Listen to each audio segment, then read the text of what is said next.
성격을 해가지고 두 문제에서 세 문제 사이. 옛날에 한 문제 나옵니다. 그게 막 날렸더니 진짜 한 문제밖에 안 내던데 요새는 이제 시간을 조금 할애합니다. 옛날에는 여섯 문제까지 나왔었습니다. 전기설비에서 6문제. 20문제, 25문제 낼 때 4문제에서 6문제 사이 나왔었어요. 그런데 계속 내면 낼 게 없어요. 그래 문제를 좀 줄였던 겁니다. 그런데 공조설비가 없어지면 거의 2문제에서 3문제로 갈 수밖에 없는 거예요. 공조가 일정 문제를 뺏어갔거든요. 그렇다니까. 근데 지금 그래서 이제 줄었었는데 다시 공조가 없어지면 2-3문제를 출제를 합니다. 그러면 먼저 거기 보시면 전기설비 개요 부분이 나오죠. 그래서 여기는 거기에서 596페이지 자 전압의 구분이 나오는데 저압하고 고압하고 특고압으로 구분됩니다. 이거는 특별고압으로 구분을 하고 있습니다. 그러면 고압기 우리 시험은 저압을 낸 것은 왜 저압을 냈는가 하면 사용하고 있는 게 저압이니까 맞죠? 저압이니까 저압을 낸 겁니다. 교류의 저압만 낸 게 칭유와 같이 낸 건 아니고요. 그러면 고압 기준을 잡아서 공부를 하시면 됩니다. 고압 기준. 그러면 혹시나 앞으로 본 적이 있나요? 그러면 고압은 750V까지마다 초과해서 7000V까지마다 이하까지죠. 근데 교류는 얼마다? 600V 초과해서 7000V. 자, 요거는 동일하죠? 상한선은 똑같습니다. 최대치는 같습니다. 그런데 이때 이제 주의할 점은 자, 이걸 주의해 주시면 됩니다. 자, 그러면 여기 초과니까 초과는 넘는 기산점 포함하지 않죠? 초과는 넘는 개념이니까 그래서 요거는 750V마다 이하가 되는 거, 요건 600V 이하가 되는 거죠. 그래서 요거 가지고 시험 낸 거예요. 교류 전류 가지고. 그러면 현재 보통 건물에서 쓰고 있는 게 기본적이거든. 220이나 380V를 써요. 그럼 아파트는 가정의 공급은 220V를 공급해주고 있고, 그런데 자 지하에서 있죠. 펌프 가동하는 거 있죠. 걔는 380V 쓸 수밖에 없는 거예요. 그리고 이제 집 이제 사무실 이런 데도 보면 큰 에어컨 있죠. 그건 380V까지 돌려야 됩니다. 220V까지 안 됩니다. 그래서 그런 경우는 자 우리가 380V 그러면 전부 다 220이든 380이든 조합이죠. 쓰고 있는 거. 그래서 조합을 낸 거예요. 그래서 조합만 공부하면 되는데 이제 시험에 한번 냈으니까 이제 얘도 내도 되는구나 이러면서 출제할 거 아닙니까? 그럼 이제 다른 거 살살 건드린다니까. 그럼 알아둬야 돼. 그게 상한선은 여기는 고압은 똑같아요. 그럼 얘들 특별고압은 둘 다 그러면 이하니까 7000V까지 뭐 되면 된다? 초과가 되면 특별고압이 되는 거예요. 특별고압. 기억하시면 됩니다. 그래서 제발 영화 믿지 마세요. 전기에 감전되면 뭐 초능력이 생기고 똑똑해지고 뭐 이러는데 맞죠? 죽든지 맞죠? 살아나도 약간 반병신이 돼요. 명심하세요. 저도 조금 잠시만 110V지. 근데 저희 집이 말단 집이라서 110V까지도 안 나왔거든. 말단에는요 전압이 많이 떨어져요. 맞죠? 주상변압기에서 전기줄 한 줄 따가지고 이집거리고 이집하고 이래 나오죠. 우리가 마지막 집이었거든. 그런데도 만질게요.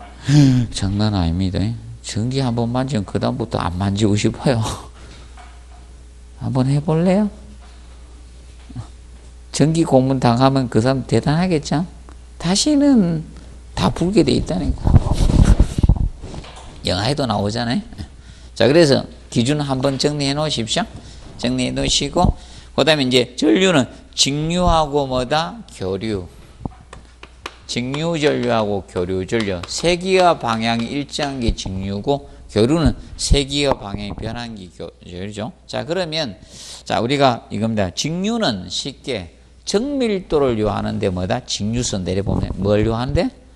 정밀도를 요하는데 직류전류를 쓴다. 이렇게 보시면 정밀도를 요하는데. 그러면 전화나 통신 같은데 전기시계, 고속 엘리베이터 이런 것들은 다 무슨 전류 쓴다? 직류를 쓰는 거예요. 자, 그러면 이거는 정밀도 요할 필요 없잖아. 조명 같은 거 맞죠? 그래서 조명이라든지 일반 전열기구 이런 것들은 자, 여러분 전기 난로가 있는데 열을 방출하면 되지 얘가 정밀도가 있어야 되고 이럴 필요 없죠. 그런 건 전부 다 무슨 전류 쓴다? 교류 전류를 쓰는 거예요. 자, 그러면 여러분들 엘리베이터가 고속 엘리베이터다. 그럼 교류 전류를 가져온 걸 갖다 직류로 변환하죠. 그래서 지하철 같은 데도 전부 다 뭘로 바꿉니까? 직류전으로 바꾸잖아요. 바꾸어서 공급을 해줍니다. 아, 그런 게 있잖아요. 저는 알죠? 아, 그러면요. 예를 들어서 그 도시를 멈춘다. 거길 공격해보면 되겠죠. 올스톱입니다. 유욕을 정지시키겠다. 그게 엄청납니다. 유욕시 밑에 그게 있죠? 전원 바꿔주는데, 와, 그 공간 대단하던구만. 아, 저도 못 가봤습니다. 저걸로만 봤습니다. 영상으로만 봤는데, 엄청납니다. 지하시설이. 전원 바꿔주는데, 거기만 공격하면 유욕시 올스톱입니다. 자, 그래서 직류와 교류, 그렇게 보시면 됩니다. 간단히 보시고, 그 다음에, 저항 개념, 저항은 보통 도선의, 자, 보통, 고유 저항에다, 저항은 이거잖아요. 저항은, 자, 전선에, 저항이라는 것은 전기가 흐르지 못하게 하는 게 저항 아닙니까? 그러면 저항은 이 도선의 고유 저항, 이것도 기호로 써주면 또 못 외우실까봐 한글로 써주겠습니다.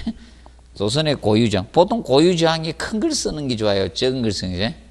적은 걸 쓰잖아. 근데 적은 걸 쓰려고 하면 돈이 많이 들어가죠. 금이 저항이 적죠. 제일 적죠. 저항이, 금이 적죠. 금속 중에. 아, 다 까먹어가지고. 네? 은요? 근데 은은 굉장히, 은은 뭐 때문에 안 만들죠? 은하고 금하고 그거 비슷하겠다. 그 어디? 약간 차이 있겠다. 근데 뭐 때문에 못 쓰죠? 걔들은? 금은 비싸서 못 쓰고. 은은 전선으로 가공하면 안 될걸요? 맞아? 그래서 못 쓰나? 아니요. 매장량이 적으면 비쌀 건데, 아니, 매장량이 적으면요, 매장량이 적으면 단가가 높아집니다. 희소성에 의해서. 도선의 고유 저항에다가, 자, 전선의 길이죠. 전선의 길이를 전선의 뭐다? 단면, 선자가 빠졌고. 전선의 단면적으로 나눈 거죠. 이것이 저항입니다. 그러면 뭐하고 비례합니까? 이거하고는 비례관계죠? 이거는 비례고, 분모에 내려오는 거 뭐다? 반비례관계. 자, 그러면 전선의 길이가 길어지면 저항이 커져요. 그럼 도선에 열이 생긴다는 거예요. 불이 날 수 있는 거예요. 그래서 분기회로의 길이 제한을 두는 건 이것 때문에요. 길이가 길어지면 저항이 커져. 그럼 도선에 불이 붙을 수가 있는 거예요. 그래서 길이 제한을 두고 있는 거예요. 그리고 단면적이 커져야 돼요. 그럼 만약에 이겁니다. 딱 했을 때 열이 생기면요, 바꿔주세요. 전선에 막 더근더근하면, 그게 너무 많이 꼽아서 그래, 한 군데. 바꿔주지, 교체하든지, 전선을. 아니면 분산시켜야 돼. 모르고 막 그다 다 꽂아. 막 온풍기도 꽂고, 전기다리미도 꽂고, 그러니까 열나지. 가보아 걸리 불나고 그러죠. 그리고 주변에 있죠. 저거는 꼭 해주자. 콘센트링 꼽는 거 있으면요, 이 미세먼지가 많이 돼가 그게 스파크 일어나고 불이 나는 경우도 있거든. 청소할 때 싹 빨아들이세요. 잘 안 하죠. 안전에 좀 문제. 저는 그거 싹 다 빨아들입니다. 청소기를 싹 빨아들입니다. 우리 집에서 불났다 그러면 누가 불낸 거예요. 저는 그 미세먼지 있죠. 그 콘센트 있죠. 싹 다 빨아들입니다. 매번 청소할 때마다. 영도 안 하시는가 보네요. 저는 내 없을 때 불나지 말라고 싹 다 빨아들입니다. 그래서 기억하시고 정리해 두시면 되고, 그 다음에 넘겨서 거기 역률과 관련돼서, 자, 교류전류는 전압과 전류의 위상 차이가 발생합니다. 그걸 역률이라 해요. 보통 직류전류는 전압과 전류의 위상 차이가 발생하지 않습니다. 그런데 교류전류는 그 위상 차이, 주기 차이가 발생하는데 그걸 역률인데, 역률 개선 장치가 콘덴서예요. 역률 개선 장치가 콘덴서를 사용해야 돼요. 그래서 옛날 여러분들이 시골에 사셨으면 저겁니다. 주택에 각 장치마다 이 콘덴서라는 부품이 다 들어가 있어요. 형광등 속에도 들어가 있고 모터 속에, 전동기 속에 들어가 다 있습니다. 이게 부품이 각자. 그런데 이런 대형 건축물들은 일일이 콘덴서를 설치할 필요가 없는 겁니다. 그러니까 변전실에서 일괄 개선을 해줘 버려. 고압용 콘덴서로 가서 일괄 개선해서 보급을 해준다. 이렇게 보시면 되겠습니다. 자, 보시고 그 다음에 강전설비 쪽에서 있죠. 지금 혹시나 해서 600페이지 보시면, 자, 간선의 배선 방식에서 보시면 있죠. 나뭇가지식하고 평행식 있죠. 이거는 조금 혹시나 한번 보세요. 나뭇가지식하고 있죠. 평행식. 이거는 혹시나 좀 보십시오. 혹시나 해서 한번 읽어두시고, 실제 시험은 초창기에 3회 때인가 간선의 설계 순서 이게만 딱 냈어요. 근데 순서는 반복 없습니다. 반복 없어요? 몰라, 유일하게 조명설계만 반복될 수 있다 했기 때문에 걔만 3번 냈어요. 자, 미리 이해합니다. 다른 놈 순서는 반복 없다. 자, 그래서 혹시나 올해 하나 해드렸어. 올해 하나 해드렸어요. 냈던 것 중에 추가해서 해드렸습니다. 홈통공사 하나 해드렸죠. 홈통에 지붕골 홈통 하나 해가 추가를 해줬잖아요. 13회 때 내가 농담으로 맨날 이금했거든. 사람 물 내려가는 거. 이게 첨화홈통, 깔때기, 장식, 선홈통 이랬 때문에 그 지붕에 냈거든. 근데 지붕에서 지금 낼 기 별로 없어요. 지붕에서 기물매를 다루지 않으면 낼 기 거의 없어요. 그래서 앞전에 완전 종합판을 만드는 이유가 이거야. 낼 게 없다는 거예요. 진짜 낼 게 없는 거야. 지붕에서. 그래서 왜 그러냐면 하도 낼 게 없으니까 아파트에 전혀 없는 홈통공사를 디리다 내고 있는 거예요, 지금. 근데 이제 더 이상 낼 것도 별로 선홈통 이제 다룬 거든. 그러면 잘하면 이제 장식 홈통 남았고 다룰 게 별로 없는 거야. 그래서 혹시나 순서 해드린 게 지붕골 홈통이 있으니 지붕골 홈통이 첨화 홈통 위에 있다 했죠? 그거 보시고, 순서는요, 재반복 없습니다. 조명설계 순서 3번이나 내가지고 또 내긴 그렇고요. 3번 냈으면 끝내야지. 왜? 순서는 뺏기는 게 돼가지고 못 내는 겁니다. 못 뺏기게 돼 있어. 기출문제 복사하는 거잖아요. 출제료 안 줘야지. 기출문제인데 왜 돈 줘야 돼요? 맞죠? 자, 그래서 보시고, 그거는 뺏기면 문제가 아니기 때문에 돈 줄 필요가 없죠. 자, 그래서 이제 저거 보도록 분전반 있죠. 패널보드 분전반에 대해서 602페이지 분전반 패널보드. 자, 여러분들이 여기는 분전반에 이강의실이 없죠. 역강의실에 있었죠. 역강의실에 분전반 패널보드가 있습니다. 자, 분전반을 두는 목적은 이거죠. 사고를 어디에서 유도시킵니까? 분전반에서 유도시키는 거예요. 근데 과거에는 뭘로 했었습니까?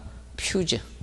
가보아 걸리면 퓨즈가 녹아 떨어지도록 했는데 요새는 퓨즈 녹아 떨어지면 맨날 갈아야 되니까 지금 차단기가 있잖아요. 가보아 걸리면 탁탁 내려오도록 처리해 놨습니다. 그래서 각각 따로따로 이렇게 가고 있는 겁니다. 그러면 사고를 최소화시키고, 그 다음에 신속기 수리를 해야 되고, 간편하게 사용하기 위해서 어떻게? 분전반 패널보드를 두는 거예요. 그래서 어떤 사람들은 끄기 싫은 분들은 이거죠. 등 소멸하기 싫은 분들은 저 분전반 잘 돼 있는 데는 바로 차단기 하나만 딱 끄고 가는 사람들 있죠. 그런데 못 봤습니까? 아니, 출입구에 차단기가 분전반이 딱 있는 데는요, 끄기 싫다 그러면 차단기를 탁 내리고 대가 안 데도 있어요. 아, 너무 많다. 일일이 끄기 싫으면 주타산기를 탁 내리고 가대요. 이런 데도 있습니다. 그래서 이제 신속기 수리나 이런 걸 하기 위해서 분전반이 있죠. 그리고 전기기구 안전해서 해야 되죠. 비싼 TV, 고급 TV 있죠. OLED 엄청 큰 TV가 있었다. 그래서 OLED는 어디가, 여러분들 OLED TV가 어디가 앞서갑니까? LG입니까? 삼성입니까? 왜 그런가 하면 삼성하고 LG 차이점은 이거예요. LG는 대형을 해도 괜찮은 방식을 갔는데 방식이 틀립니다. 삼성하고. 삼성은 크게 하면 잘 안 나와. 수율이 잘 안 나옵니다. 그래서 방식이 틀립니다. 정형, 오리지널 방식은 삼성인데 얘들은 변형을 해가 LG가 잘 할 수가 있습니다. 그래서 LG가 앞서가는 거예요. 방식이 틀리답니다. 몰라, 정확히는 모르겠지만 그래 이야기하대. 그래서 안 그래도 이야기되면 우리가 큰 건 유리하다 이래 돼. LG, 우리 가족 중에 LG가 있거든. 우리가 큰 거는 유리할 겁니다 이래 돼. 옛날 그래 돼. 확실히 유리하더라고요. 그래서 삼성 큰 걸 만들기 힘들답니다. 방식이. 그거 정통인데 정통은 크게 못 만든답니다. 자, 그래서 이 분전반, 그래서 그 해놨죠. 매척마 부하의 중심에 설치하면 됩니다. 자, 그런데 여기서는 알아둘 것입니다. 붕괴로 길이. 자, 이 붕괴로 길이는 몇 메다로 한다? 30m 이하로 하면 돼. 자, 왜 그런가 하면, 겠죠? 이 붕괴회로가 전선 길이잖아요. 자, 여러분들 이렇게 되는 거야. 붕괴회로 뭐 어려워하지 말아요. 패널보드가 있을 때 분전반이 있으면 여기에서 나가는 전선이죠. 전등이나 콘센트가 있으면 여기에 전선이 나가는데 이게 분기회로예요. 이게 분기회로입니다. 전선이 전선. 이게 전선의 길이 제한을 둔다는 거예요. 분전반에서 나가는 전선이 이게 분기회로예요. 그러면 이렇게 전등이나 콘센트 이런 데 따로 따주라는 겁니다. 이것이 분기회로입니다. 그러면 여기도 따줘야 되겠죠? 이거 돌리는 이것도 따줘야 되고 쟤도 더 줘야 되고 이거 별도로 따주는 거예요. 이것이 이제 분기회로가 되네. 그래서 길이 제한을 두고 있는 겁니다. 길이 30m 이하로 두라. 그러면 이때 이겁니다. 여기하고 그럼 뭐 에어컨이 있다. 에어컨도 따주는 거예요. 에어컨. 그런데 항상 확인할 게 이거예요. 그럼 여기 분기 개폐기를 다 설치해 놨잖아요. 분기 차단기. 분기 개폐기. 이 차단기가 설치되어 있죠. 차단기. 보통, 그래서 노 퓨즈 브레이크라고 해서 뭐라고 하면 NFB라고 하는 거죠. 노 퓨즈가 없는 브레이크다. 그래서 NFB. 안 그러면 서킷 브레이크 약자 10이라고 쓸 수도 있고. 그러면 이 에어컨이 있을 때 여기에 있는 에어컨에 있잖아요. 암페어하고 이 차단기 암페어를 꼭 확인하십시오. 혹시 설치할 때. 그러면 이 에어컨 암페어가 차단기 암페어보다 크면 무조건 차단기 켜자마자 탁 떨어집니다. 바로. 그럼 바로 탁탁 떨어지면요. 바로 뭐다? 암페어 본체. 이거 차단기 용량 늘려줘야 돼요. 그리고 제발 기기 크기 보고 판단하지 마세요. 작은 고추가 센 놈이세요. 그래서 좀 주의해서 이제 해 주시면 됩니다. 봐두시고. 그 다음에 이제, 그리고 될 수 있으면 이겁니다. 같은 방향은 같은 회로로 해주시면 됩니다. 자, 그런데 주의할 것이 이제 섞기가 있는 회로, 이 붕괴로가 섞기가 있는 곳은 별도 회로입니다. 섞기가 있는 곳은 이것은 별도 회로로 설계를 하는 게 기본이에요. 그건 항상 기억하죠? 별도 회로로 해줍니다. 별도로.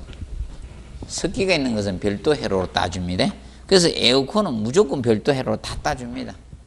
에어컨은 섞기가 있는 회로입니다. 왜 그런가 하면 에어컨 돌리면 뭐가 생깁니까? 물이 생기죠. 바깥으로 빼내잖아. 간접 배수하잖아. 응축수. 에어컨 간접 배수해요? 직접 배수해요? 우리는 배관에 연결하신 분이 있어요? 배관에 직접 연결되어 있는 분 없죠? 호수 빼가지고 하잖아요. 그거는 간접 배수입니다. 그랬을 때 이 별도 회로로 설계하라 이겁니다. 그리고 전등 콘센트 있죠? 이것도 원칙은 뭐다? 별도예요. 전등 콘센트 이것도 별도 회로가 원칙이에요. 별도 회로가 따로따로 빼줍니다. 여기 전등대로 빼준 거예요. 별도로 빼줍니다. 이때 별도 회로가 원칙이고, 그런데 예외는 소규모 주택이 예외예요. 같은 회로죠. 소규모 주택은 이건 예외입니다. 이거는 주택의 경우는 이거는 같은 회로 할 수가 있는 겁니다. 이건 예외고. 여가지고 그러면 이때 붕괴회로는 이 붕괴회로는 최소 15A 이상으로 설계해야 됩니다. 붕괴회로는 최소 15A 이상으로 설계하는 게 기본입니다. 기본 베이스는 몇 암페어 이상? 15A 이상 설계를 하는 게 기본입니다. 자, 그런데 자, 이 한쪽에 50A 초과되는 것은 무조건 별도 같이 쓰면 안 돼요. 50A가 초과되면 그러면 기기가 있죠. 암페어를 꼭 확인하라겠죠. 초과된 별도 회로로 다 빼주세요. 하나로 무조건 단독 회로 설계해야 됩니다. 다른 거하고 같이 쓰지 않도록 하십시오. 자, 그리고 변전 설비 있죠. 변전 설비는 쉽게 여러분들 변압기라고 생각하면 돼. 무슨 거라고 생각하면 된다? 변압기. 그래서 수변전 설비 또는 변전 설비라고 하죠. 이게 수변전 설비 또는 변압기라고 수변전 설비.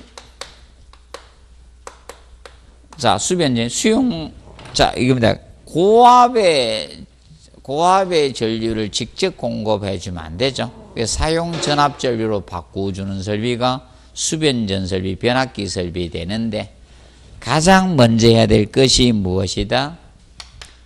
부하설비 용량 산출입니다. 부하설비 용량을 산출하는 거예요. 가장 먼저 해야 될 것이 부하설비 용량 산출입니다.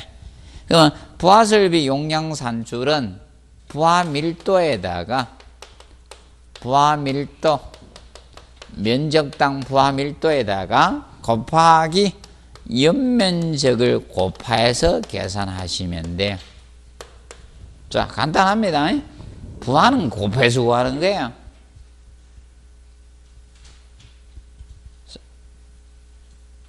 자, 기억하세요? 부하 계산 안 하실 분들 안 해도 돼요. 이건 주어지면 그저 먹기인데. 부하밀도 주어지가 연면적 주어지 낼 거 아닙니까? 그저 먹기야, 이거는. 자, 그런데 부하설비 용량만큼 변압기 용량이 너무 커져요. 그래서 부하설비 용량에다가 수용률, 부덕률, 부하율을 고려를 해서 뭐를 구하는가? 최대 수용 전력을 구합니다. 수용가에서 사용하는 전력을 구합니다. 최대 수용 전력을 구합니다. 그러면 최대 수용 전력을 구하게 되는, 이때 최대 수용 전력은요, 자, 수용률이 주어지면 곱하세요. 수용률이 주어지면. 그래서 부하설비 용량에다가 부하설비 용량. 그러면 부하설비 용량을 A, B, C 따로 주어지면 있죠? 따로 주어지면 합하십시오. 하나로 주어지면 관계없는데 부하설비를 따로, 예를 들어서 에어컨 별도로 있고 이러니까 부하를 따로 주어지면 어떻게 합하셔야 돼? 따로 주어지면 어떻게 합하셔야 돼? 부하설비를. 하나로 주어지면 관계없는데. 명심하지? 그럼 여기에다가 간단히 수용률은 어떻게? 곱하시면 돼요. 수용률. 근데 율이니까 퍼센트로 주어지겠죠? 예를 들어서 80이다 이렇게 주어졌어요. 자, 그럼 어떻게 곱해야 됩니까? 80 곱하면 안 돼요. 얼마? 0.8.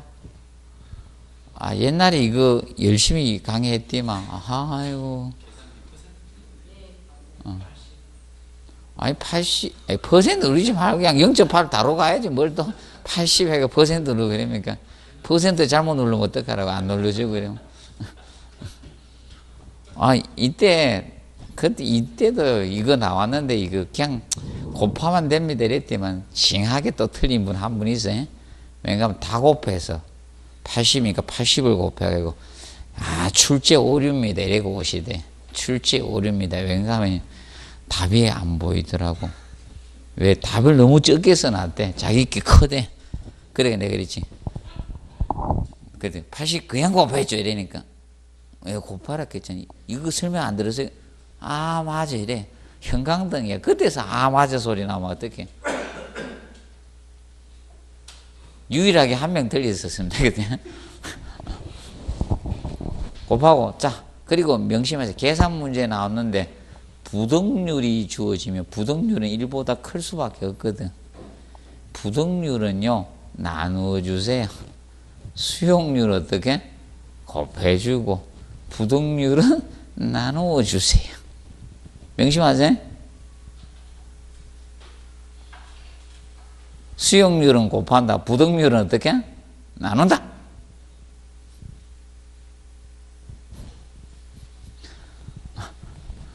그리고 어떤 분이 안 그래도 너무 쉽게 해주시는데 이래 돼. 정말.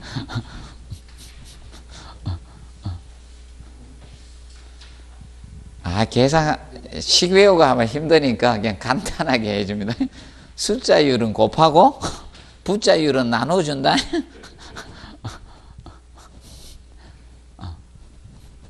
저는 편법을 많이 씁니다. 숫자율은 곱해주고 부자율은 어떻게? 나눠줘. 아이고 시끄럽게 좀 계산하는 사람들이 너무 많아가 안 돼. 그래서 기억하시고 이렇게 해서 최대 수용률을 구하고 나서 바로 수변전 설비 있죠. 변압 용량 결정 들어가는 게 수변전 설비 용량 결정 들어가면 되는 거예요. 용량 결정 들어갑니다. 네. 자, 그런데 이제 공부할 거 수용률 있죠. 수용률은 알아두세요.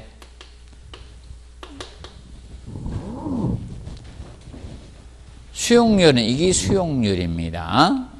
자, 이제 분모가 뭐가 온다? 부하설비 용량이에요. 이게 최대 수용 전력이에요. 이걸 백분율한 게 수용률이에요.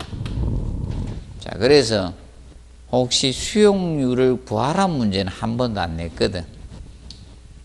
수용률. 수용률이니까 수용 전력이 분자에 가야지. 맞죠? 수용률이니까 수용 전력이 분자에 가야죠. 수용하는 율이니까. 맞죠? 얼마나 쓰는가 이건데. 수용과에서 100% 씁니까? 전력을 100% 씁니까? 동시에 다 써요? 안 쓰죠?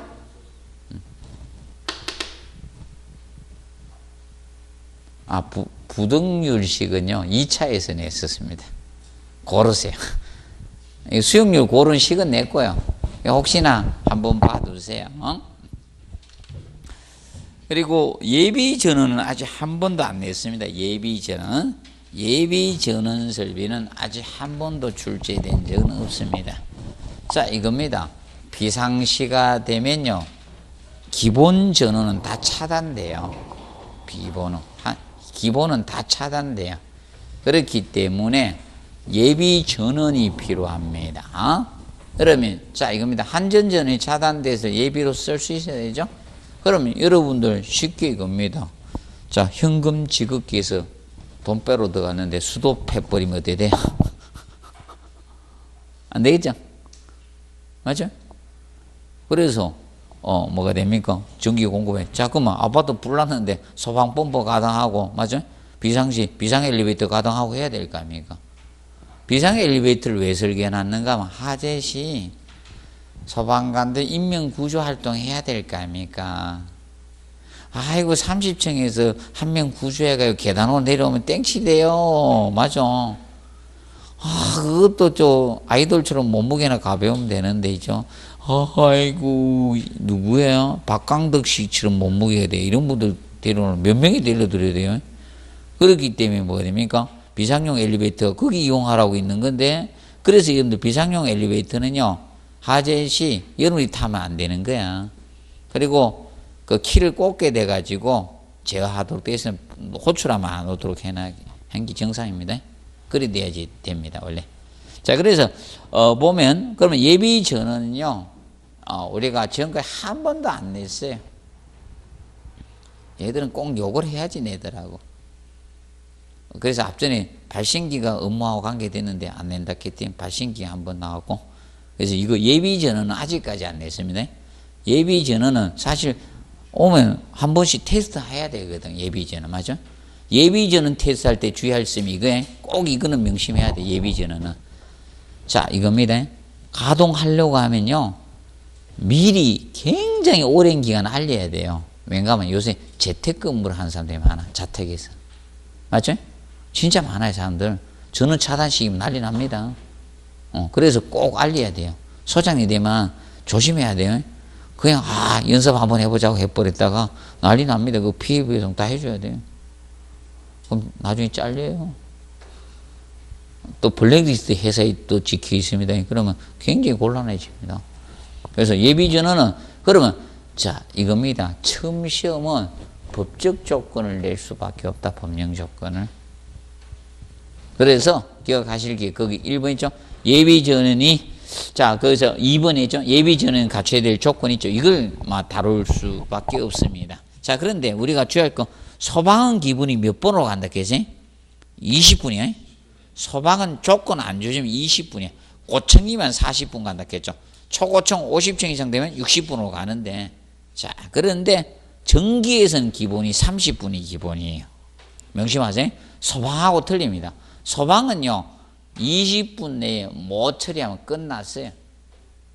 자 그리고 초기에 잘해야 되죠. 소방은 초기에 잘하니까 짧아요. 근데 전기는 아니다. 30분 기본 베이스다. 그래서 축전기 나오죠. 축전기는 자 비상사태 발생을 자 충전 없이입니다. 충전하고 없이 몇 분? 30분이 되는 거예요. 그러면 자가발전설비 비상사태 발전하고 몇 초 이내에 가동해서 10초 이내에 가동해서 30분 공급되면 되는 거예요. 그런데 자 축전지하고 자가발전설비가 뭐 할 때? 병용일 때입니다. 병용일 때는 축전지는 분이 바뀝니다. 자 몇 분? 20분으로 바뀌는 겁니다. 20분. 그런데 자가발전설비는 분이 바뀌는 게 아니고 초가 바뀌어. 10초에서 몇 초? 45초 이내에 가동해서 30분 공급이 되도록 해주면 된다. 그래서 이걸 잘 기억해 놓으십시오. 근데 자가발전설비 있잖아요. 한번 가동해보면요. 아이고 시끄러 죽습니다. 소음 진동이 엄청 생깁니다. 소음 진동이 굉장히 큽니다. 자가발전이. 그러면 이 자가발전설비 가동해 소음 진동이 크니까 기본적인 이겁니다. 자가발전실의 그 바닥거든 방진 구조가 돼야 됩니다. 방진 구조도 돼야 되고 슬래브 두께도 보통 슬래브 두께만큼 하면 안 돼요. 굉장히 슬래브 두께가 두꺼워져요. 그리고 은행 뚫지 말았겠죠. 은행 노력하지 말아요. 굉장히 두꺼워요. 두께는 안 가르쳐줍니다. 권고가 무슨 권고에 따라서 틀려집니다. 설계 기준이. 몰라 요새는 얼마가 기준인지 모르겠고 옛날 기준만 내가 알고 있었거든요. 자 그래서 일단 기억하실 겁니다. 그래서 당연히 그러면 얘는 방음 방진 구조 돼야 되겠죠? 방음도 해야 되겠어요? 안 해야겠어요? 해야 되겠죠? 그런 구조를 갖춰야 됩니다. 그리고 이제 기초는 별도 기초로 해야 돼. 자 이거면 건물 기초하고 발전기 기초를 같이 쓰면요 발전기 진동이 건물에 전달돼요. 그래서 이제 비상발전기 기초는 별도로 설계를 해 주셔야 됩니다. 그게 기본 베이스라는 걸 명심하세요. 그 정도 알아두고, 그리고 용량은 너무 크게 할 필요는 없습니다. 대략 10에서 20% 정도로 설계를 합니다. 자, 그런데 축전지는 여러분들 이겁니다. 보통 용량을 수명 다 된 걸로 볼 때 100%다 따랐다고 봐주는 게 아닙니다. 대략 80% 감소되면 수명 다 된 걸로 처리를 해줍니다. 기본적으로. 그리고 배터리는 축전지 같은 거는 기본적으로 이거죠. 추운 데 있으면 방전이 굉장히 빠릅니다. 방전이.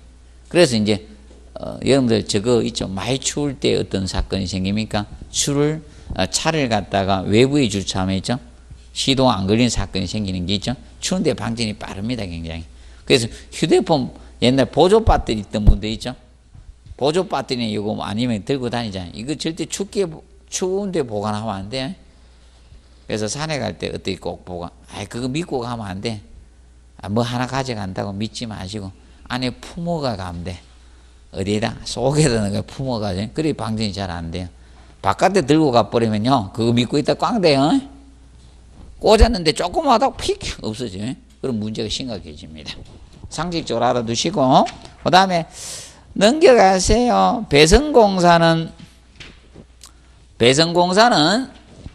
이거 문제 풀면서 하겠습니다. 그래서 딱 4가지만 하면 돼. 배선공사는. 자, 이겁니다. 배선공사는 경질비닐강공사, 가요전선강공사, 금속광공사, 플로덕터공사 몇 가지? 4가지만 딱 하시면 돼. 자, 이 4가지만 정확하면 돼. 자, 경질비닐강공사, 합성수지강공사라고도 합니다. 금속강공사, 가요전선강공사, 플로덕터공사. 특히 플로덕터공사는 습기가 있는 장소에 사용할 수 있다 없다? 없어요. 그 점을 알아두시고, 자, 그 다음에 저거 봅니다. 방제설비에서 620페이지. 자, 필해설비 봅니다. 자, 필해설비는 우리가 알아두실 것이, 필해설비는 지금까지 총 5번 출제를 했습니다. 총 5번 냈습니다. 자, 2회 때 냈고요. 2회, 그리고 3회, 5회, 7회, 12회 내고 그 다음 안 나오고 있습니다. 총 5번이 나왔습니다. 비례설비가. 이때는 그 다음부터 안 내가지고 적중률이 떨어지고 있습니다. 계속 안 내네. 계속 안 내네. 다 이걸로 해놔야 되는데 쓸데없는 걸로 해놔가지고 바뀐 대로 해놔야 되는데 쓸데없는 이론 갖다 놔가지고 이 법령이거든. 그래서 이걸로 다 바꾸면 다 내는데 다 안 바뀐 책들이 있어 그래. 자, 그래서 12회 때 한번 딱 내고 나서 그 다음에 그래서 이제 필해설비 설치 대상. 자, 먼저 설치 대상 있죠. 설치 대상은 설치 의무를 가지고 있는 게 3가지입니다. 3가지. 3가지인데 첫째 뭔가 하면 낙내 우려가 있는 건축물하고, 그리고 높이 몇 메다? 20m 이상인 건축물하고, 그 다음에 높이 20m 이상인 공작물하고, 이것이 설치 의무 대상입니다. 필해설비. 3가지가 의무사항이 됩니다. 의무사항이 됩니다. 기억하시고. 이때 이제 필해설비는 이제 기준에 대해서 이거 정리해 두시고, 그 다음에 측면 수레부 설치 규정을 공부하는데, 무슨 수레부? 측면 수레부 설치. 이걸 공부 잘 해 놓으셔야 돼. 측면 수레부. 자, 측면 수레부 설치가 없어서 사건 사고가 생기 바로 서해대교예요. 서해대교는요, 그때 법이 이게 규정이 없었어요. 서해대교가 만들어질 당시는 측면 수레부. 자, 이겁니다. 제일 위에만 설치하니까 높은 데만 문제가 번개가 꼭 위에서 이렇게 오란 법이 어디 있어요? 약간 옆으로 올 수도 있잖아요. 그걸 맞아 케이블 탄 거야. 단지 이거야. 걔가 현수 구조가 됐으면요 난리 났겠죠. 아비규환이었을 겁니다. 그 위에 가던 차들 다 밑으로 떨어지고 난리 났을 거예요. 다행히 걔가 사장교라서 괜찮았어요. 무조건 현수교 아니에요. 막 케이블로 달아매 해놨다고. 현수교는 이렇게 돼 있어요. 상식적으로 알아야 또 가면서 다 현수교다 가면 안 돼. 다 현수교래 가면서. 현수교는 이렇게 돼 있어요. 주 케이블이 이렇게 돼 있어야 돼. 이런 식으로. 이렇게 돼 있는. 그래 이거 막 매달은 거야. 이게 현수교야. 이게 현수교고. 자, 서해대교 같은 거는 이렇게 돼. 주탑을 이렇게 주탑은 똑같이 설치된 거야. 이래 놔가지고, 이 케이블을 갖다 이렇게 삼각형으로 이렇게 된 거죠. 이건 사장교야. 이렇게 된 거야. 이렇게 된 거야. 교량이 틀려요. 그래서 얘는 하나 떨어지도 괜찮아. 근데 얘는 이게 떨어지면요. 엄청난 거야. 경륜 붕괴된 거야. 이걸로 매달아 놨거든요. 얘가 매달을 이걸로 여기 한 주, 여기 반대에 한 주죠. 한 개 끊어지면 어떻게 돼요? 그럼 난리 나는 거예요. 얘는 두 개 중에 하나가 끊어지니까. 얘는 여러 개 중에 하나가 끊어지는 거잖아요. 맞아요? 근데 얘는 두 개 중에 하나야. 그러니까 굉장히 위험한 겁니다. 이거는. 그래서 이 다리 지나갈 때는 조심해야 돼. 번개지면. 이 다리는. 그런데 이제 이 측면 수레부 설치. 그래서 높이 몇 메다 기준 잡는다. 측면 수레부는 높이 몇 메다? 60m. 60m 초과입니다.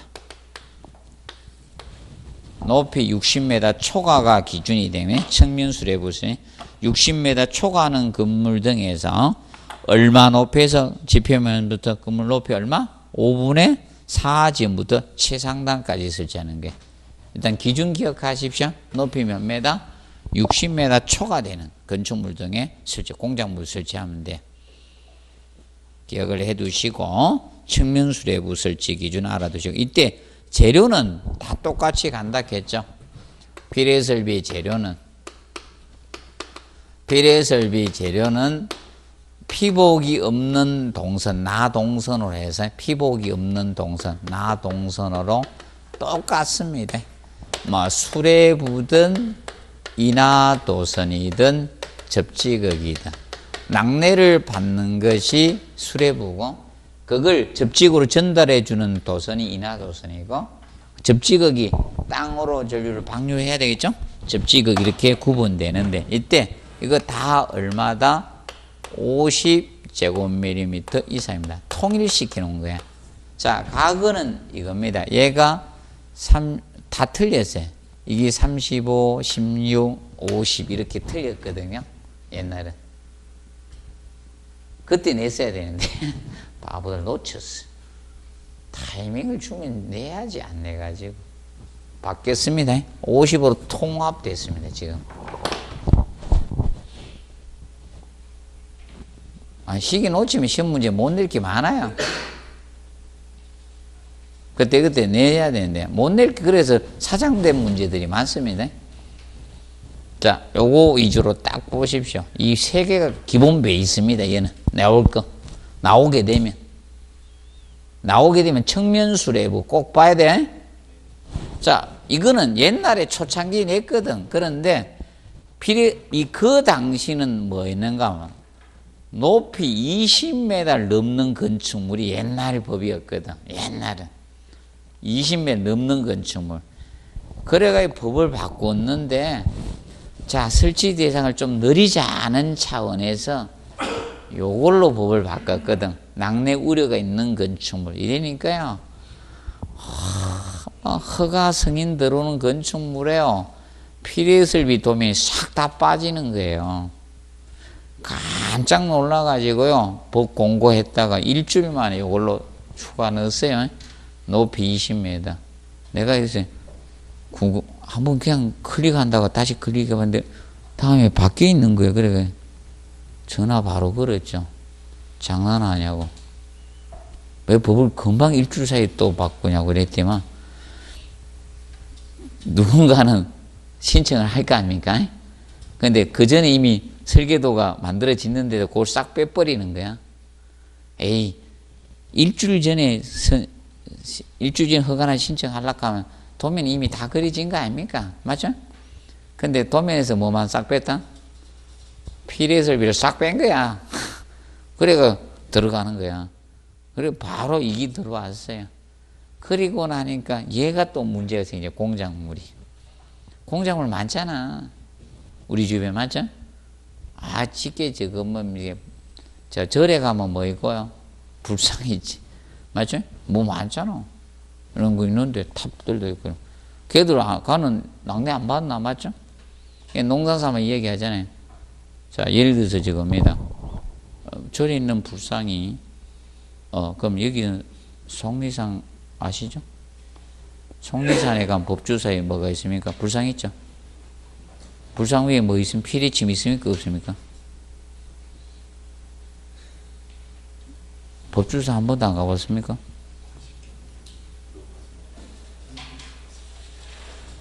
있습니다. 피리침 있습니다. 나는 그거부터 먼저 보던데 피리침 있는가? 피리침 있습니다. 그러면 농담삼아 얘기했죠? 누가 던진다? 번개를 누가 던집니까? 포세이돈이 전개합니까? 제우스잖아. 맞죠? 신들의 왕, 맞죠? 제우스가 막 번개 던지기 때문에 부처님도 맞아요. 그래서 피리설비 설치해야 됩니다. 기억하세요? 세 개가 대상 의무입니다. 자, 그리고 이제 조명 설비 쪽에서 우리가 이제 저 부분을 잘 정리해 놓으십시오.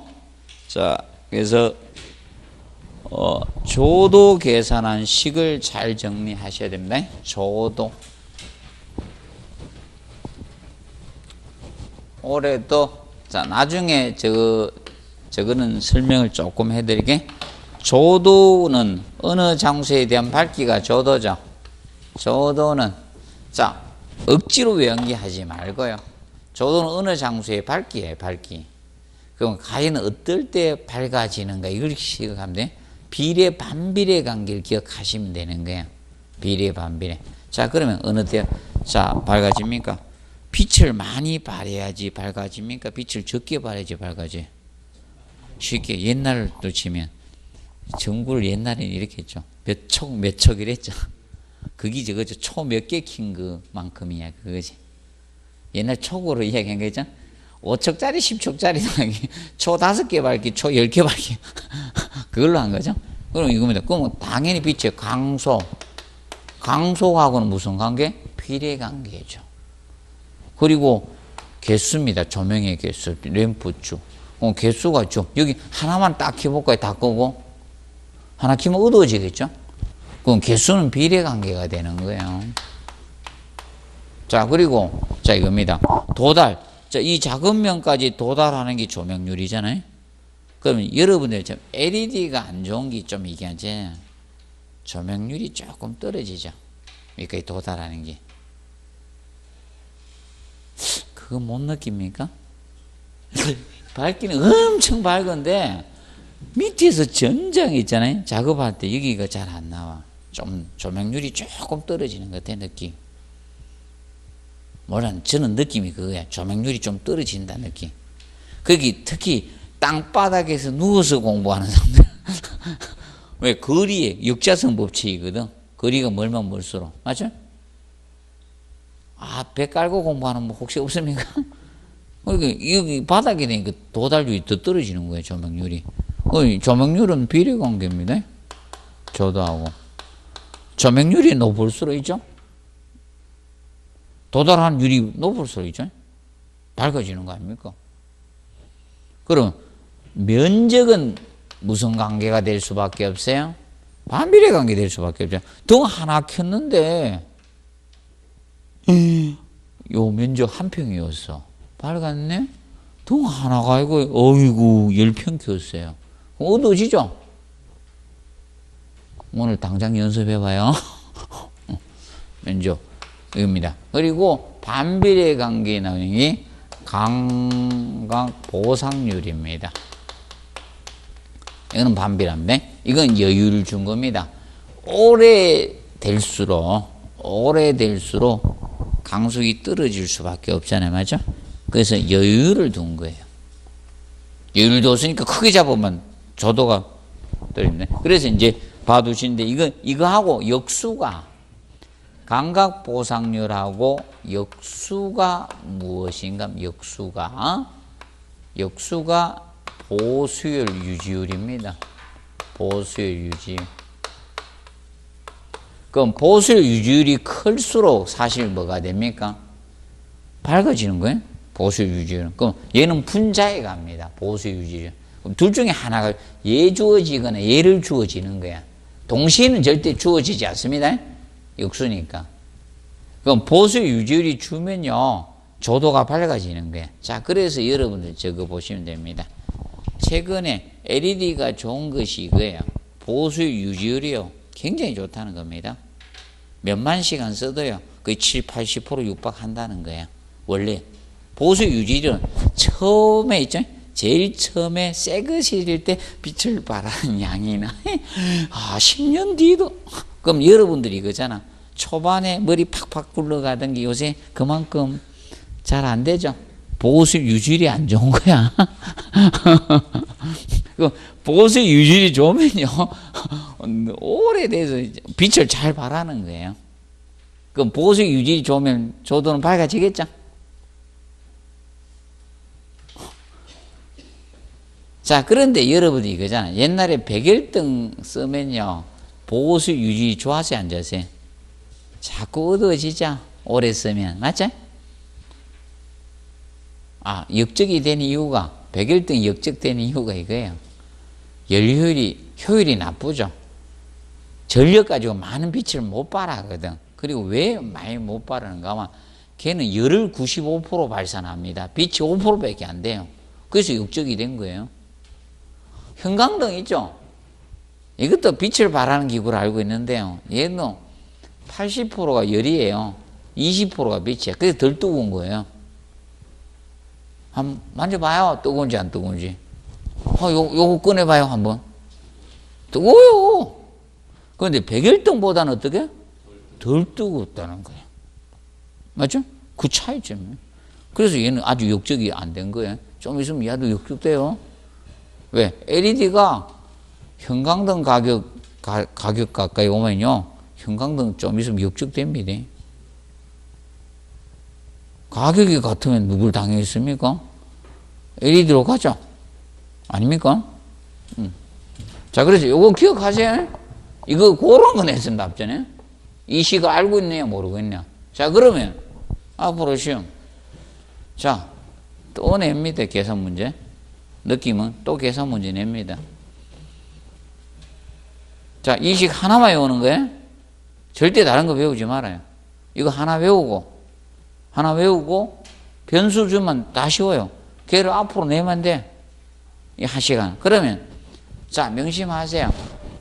강속을 구하라 하든 개수를 구하든 조명률을 구하든 신경 쓰지 말아요. 한 놈이 앞으로 나가죠. 같이 있던 놈은 다 역적됩니다. 다 부모로 오면 돼. 명심하세요. 같이 있던 놈들 뭐 된다? 이거 구하라고는 안 내, 시험. 명심하세요. 얘들 구하라고는 절대 시험 안 나옵니다. 그러면 얘들 구하라고는 합니다.